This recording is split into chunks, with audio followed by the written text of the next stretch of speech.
الحمد لله الذي أنزل السكينة في قلوب المؤمنين ليزدادوا إيمانا مع إيمانهم ولله جنود السماوات والأرض وكان الله عليما حكيما أشهد أن لا إله إلا الله وحده لا شريك له وأشهد أن محمدا عبده ورسوله صلى الله عليه وسلم لا نبي بعده اللهم فصل وسلم على هذا النبي الكريم وعلى آله وصحبه أجمعين اتقوا الله حق تقاته ولا تموتن إلا وأنتم مسلمون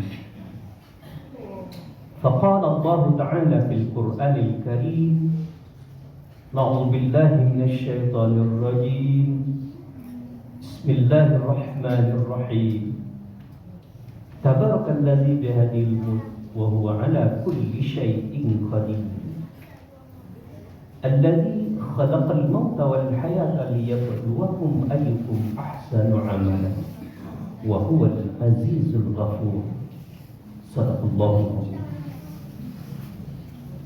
Kita berlindung kepada Allah dari godaan syaitan yang terkutuk dengan menyebut nama Allah yang Maha Pengasih lagi Maha Penyayang. Maha suci Allah, di tangannya seluruh kerajaan, dan Dianya Allah itu Maha berkuasa atas segala sesuatu. Dia menciptakan mati dan hidup untuk menguji kamu mana yang lebih baik amalmu.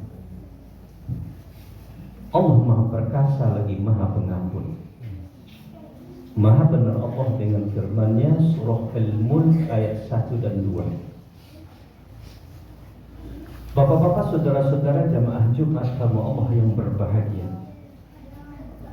Setelah kita memuja dan memuji Allah yang senantiasa berhak kita puja dan puji dalam segala kebesaran dan keagungannya, dibarengi dengan bersolawat untuk Rasulullah, keluarga dan para sahabatnya. Di awal khutbah ini khatib mengajak dirinya dan kita bersama untuk selalu meningkatkan iman dan takwa kita masing-masing dalam arti yang sebenar-benarnya bertakwa, melaksanakan segala apa yang diperintahkan oleh Allah dan Rasul-Nya, serta meninggalkan segala larangan-larangannya. Dengan bekal iman dan takwa itulah kita jalani kehidupan dunia yang sementara ini dengan sebaik-baiknya. Insya Allah kita dapatkan kebahagiaan di akhirat kelak yang abadi. Amin. Bapak-bapak, saudara-saudara jamaah Jumat kamu Allah yang berbahagia. Kehidupan sementara kita di dunia ini, tujuan Allah menjadikan kita adalah untuk menghambakan diri kepada-Nya. Wa ma khalaqatul jinna wal insa illa liya'budun. Kata Allah, tidak akan aku ciptakan jin dan manusia melainkan untuk menghambakan diri kepada-Aku.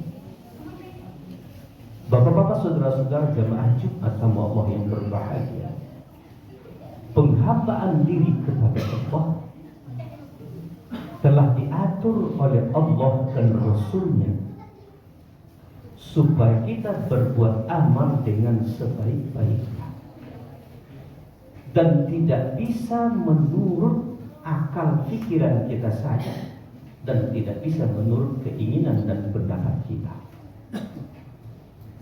Makanya khalaqal mauta wal hayata liyabluwakum ayyukum ahsanu amala.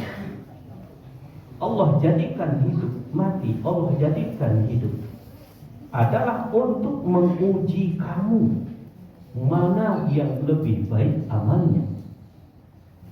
Jadi amal yang diinginkan, ibadah yang diinginkan Allah dari kita ahsanu amal. Amal yang sebaik-baiknya, bukan aksaru amal. Aksaru amal adalah amal yang sebanyak-banyaknya, banyak belum tentu baik. Contoh simpel, seorang yang kaya, dia berulang kali menunaikan ibadah haji kemudian malah sudah mencapai 27 kali, dan umrohnya setiap bulan. Padahal kewajiban haji tuntutannya hanya 1 kali.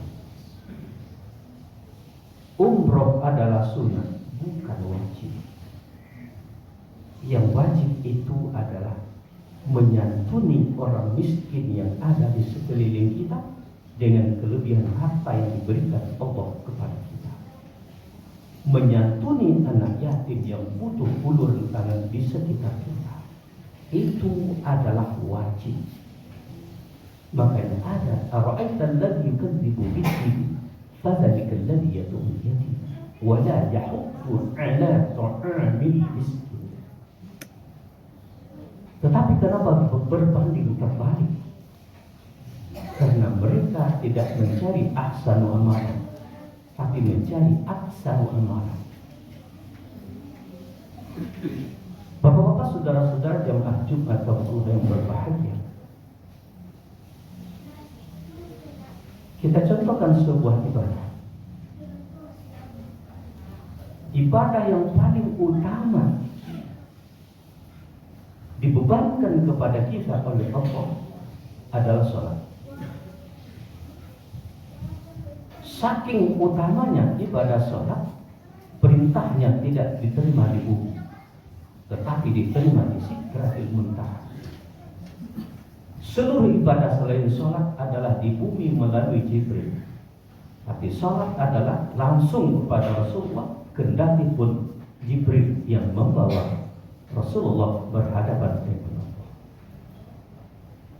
Alasan lain, awwalu ma yuhasabu bihi 'abdul yawmal qiyamati as-shalah. Idza shalat shalat sa'irul amali wa idza fasadat fasadat sa'irul amali. Rasul bersabda, yang mula pertama nanti di akhirat amalmu diperiksa oleh Allah adalah sholat. Apabila sholatmu baik, maka perilakumu dijamin baik. Dan apabila sholatmu tak baik, maka perilakumu tidak akan pernah baik. Ini garansi yang diberikan oleh Rasulullah. Permasalahan terbesar bagi kita orang yang sholat, tapi bentuknya tidak sholat. Sallu yusallun wala yusallun. Mereka sholat tapi hakikatnya tidak sholat. Apa garansi yang diberikan kepada orang sholat oleh Allah? Aqimis sholat, inna sholata tanha 'anil fahsya'i wal munkar. Dirikanlah sholat, sesungguhnya sholat mencegah dari perbuatan keji dan munkar. Kita orang yang sholat selagi belum bisa sholat, belum mampu sholat yang kita dirikan mencegah diri kita dari berbuat keji dan munkar, berarti sholat kita belum ahsan amal, belum amal yang sebaik-baik. Mungkin baru ahsan amalan, amal yang sebanyak-banyak. Untuk itu, sholat yang ahsan amalah itu amal yang sebaik-baiknya ada beberapa indikator, ada beberapa ukuran. Pertama, sholat di awal waktu. As-sholatu ala waqtiha. Sholat itu afdalnya adalah di awal waktu. Makanya ada ara'aita allazi yukadzibu bid-din fadzalika allazi yad'u al-yatim wa la yahuddu 'ala ta'amil fawailul lil musallin alladzina hum salatihim sahun. Selagi kita mengundur waktu sholat, selagi kita tidak di awal waktu, selama itu pula kita belum ahsan amal. Kemudian yang kedua, sholat terutama kita laki-laki di masjid, bukan di rumah, bukan di kantor, di masjid. Jadi ahsan ahsanu amalah sholat yang kedua itu adalah di masjid. Kenapa? Sallu kama ra'aitumuni usalli. Sholatlah kamu seperti kamu melihat aku sholat, kata Rasulullah. Apa yang dicontohkan Rasulullah? Selagi Rasul tidak dalam peperangan dan tidak dalam safar, beliau selalu sholat berjamaah di masjid.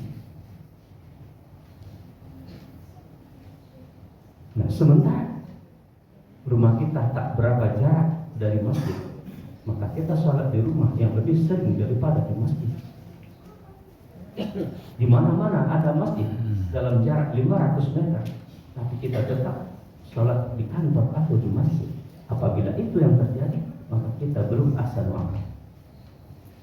Kemudian sholat itu didirikan berjamaah. Sholat berjamaah di afdalu min sholati fidhi wa sab'i wa ishrina darajah.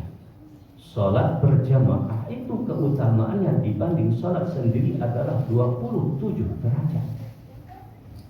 Berjamaah. Rasul tidak pernah tidak berjamaah. Sekalipun dalam safar perjalanan dan sekalipun dalam perang. Makanya ada tuntunan sholat dalam perang, sholat berjamaah. Pada suatu ketika beliau bersama sahabat karena safar, perjalanannya melelahkan, maka beliau semuanya tertidur pada suatu malam. Karena saking letihnya terbangun jam 9 pagi. Beliau perintahkan Bilal untuk azan dan iqamah. Sebelumnya diawali dengan qabliyah subuh dan setelahnya berjamaah subuh jam 9. Artinya apa? Beliau tak pernah tidak berjamaah.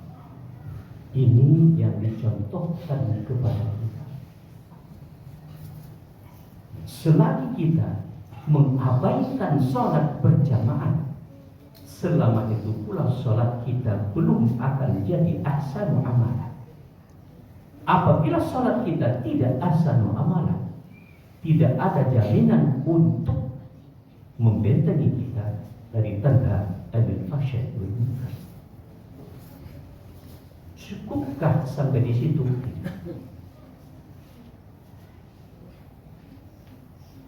Berupaya untuk khusyuk dalam sholat. Langkahnya apa? Benarkan wudhunya. Bersihkan zahir dan batin. Kemudian kerjakan sholat sesuai yang dituntunkan Rasulullah dengan sesuai dengan ilmunya. Kemudian benarkan seluruh bacaannya. Nah, kalau bacaan sholat tidak dibenarkan, tidak ditasih, kita khawatir yang kita baca bukan bacaan sholat, bacaan thayyibah, tetapi menjadi bacaan syirik. Contoh simpel, Allahu Akbar, itu artinya bukan Allah Maha Besar, tapi apakah Allah itu besar? Allahu Akbar, itu bukan Allah Maha Besar, tapi Allah itu besar-besar. La ilaha illallah, la ilaha illallah, bukan artinya tidak ada Tuhan melainkan Allah, tapi sungguh Tuhan selain Allah, karena lam nafinya tidak dipanjangkan. Betapa pentingnya untuk belajar. Kita sering membaca qul huwallahu ahad, Allahu samad, qul a'udzu birabbil falaq, qul a'udzu birabbin nas. Tapi yang seringnya bukan dengan qaf, tapi dengan kaf. Qul huwallahu ahad, qul huwallahu ahad, katakanlah ya Muhammad, Allah itu Esa, itu qaf. Kalau dengan kaf, qul huwallahu ahad, makanlah Muhammad, Allah itu Esa. Kapan salat kita akan ahsanul amalan? Sedangkan bacanya tidak benar. Di samping tidak benar, artinya menjadi kadang-kadang merubah 80 derajat menjadi kalimat syirik. Kemudian sudah cukupkah itu belum? Pahami seluruh bacaan sholat itu. Dengan demikian, ahsanu amalah untuk salat akan bisa terwujud pada diri kita masing-masing. Apabila itu sudah terjadi, maka tanda anil fahsya'i wal munkar akan ada pada diri kita. Tetapi selagi itu kita abaikan, selama itu pula tanda anil fahsya'i wal munkar belum akan sempurna kita dapatkan. Fa'tabiru yaumil abasar lan takum.